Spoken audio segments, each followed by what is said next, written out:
देश के प्रधानमंत्री नरेंद्र मोदी जी विगत कई दिनों से अमेरिका की यात्रा पर गए थे।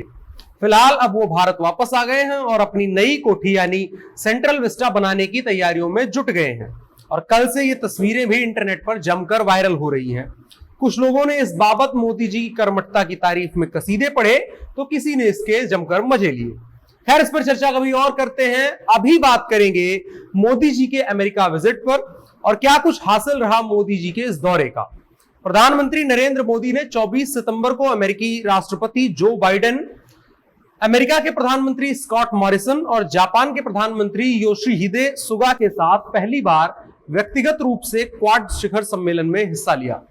अमेरिका में प्रधानमंत्री नरेंद्र मोदी का जोरदार स्वागत हुआ। इस दौरान कई अन्य अहम मसले रहे जिन पर मोदी जी ने जमकर काम किया या बातचीत की। सबसे पहला संयुक्त राष्ट्र परिषद की भारत की स्थायी सदस्यता को लेकर के चर्चा हुई।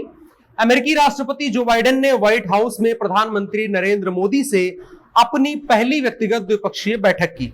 इस दौरान अमेरिकी राष्ट्रपति ने संयुक्त राष्ट्र सुरक्षा परिषद और परमाणु आपूर्तिकर्ता समूह में भारत की स्थायी सदस्यता के लिए अमेरिका के समर्थन को दोहराया है। बाइडेन के समर्थन से भारत के प्रयासों को प्रोत्साहन मिला है, जो स्थायी सदस्य के रूप में संयुक्त राष्ट्र के इस उच्च और महत्वपूर्ण अंग में स्थान पाने का हकदार है। अमेरिकी राष्ट्रपति जो बाइडेन ने जानकारी साझा करने और उन्नत सैन्य प्रौद्योगिकियों में सहयोग को मजबूत करने के लिए कई ऐसी बातें कही हैं जिससे उन्होंने भारत को एक प्रमुख रक्षा भागीदार माना है। यानी नेहरू जी ने जो सीट चीन को दे दी थी, मोदी जी उसको वापस लाने की तैयारी में जुटे हुए हैं। ऐसा मैं नहीं कह रहा हूं, ऐसा मुझे किसी ने बताया है। खैर, बढ़ते हैं अगले मुद्दे की तरफ, जिस पर मोदी जी ने बातचीत की। अप्रत्यक्ष तौर पर यह साफ है कि चीन का नाम लिए बिना जिस तरह सुरक्षा में सहयोग करने की बात हुई है, उससे पश्चिमी देशों के साथ भारत के रिश्ते मजबूत होंगे।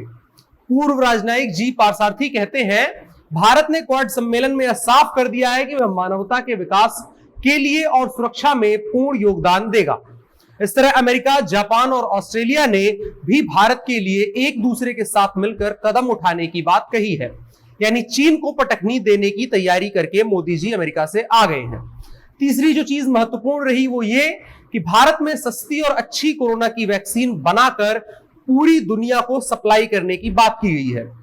ग्लोबल गुड, जिसमें क्लाइमेट चेंज और हेल्थ जैसे महत्वपूर्ण मुद्दे हैं, इस पर दोनों पुराने लोकतांत्रिक देशों ने एक साथ चर्चा की। दोनों लोकतांत्रिक देश एक साथ आए हैं और क्लाइमेट चेंज को लेकर प्रधानमंत्री नरेंद्र मोदी ने कई कदम उठाए हैं जो इस धरती को लोगों के लिए रहने लायक बनाएगा। इसी तरह की प्राथमिकता बाइडेन की भी है। दोनों देश सिर्फ अपने देश के लोगों के कल्याण की बात नहीं सोचते, बल्कि दुनिया के कल्याण के लिए और खास करके कोरोना वैक्सीन के मामले में दोनों आगे आने को तैयार हैं। माना जा रहा है कि आने वाले दिनों में भारत वैक्सीन का मैन्युफैक्चरिंग हब बन सकता है। और आखिर में अगर अमेरिका और हिंदुस्तान मिले तो पाकिस्तान को लपेटे में ना लें तो मुलाकात अधूरी सी लगती है। सो मोदी जी ने अमेरिका से पाकिस्तान को अलग थलग पड़ जाने का संदेश दे दिया है। विशेषज्ञों का कहना है कि क्वाड समूह के देशों के इस शिखर सम्मेलन में पाकिस्तान पूरी तरह अलग थलग पड़ गया है।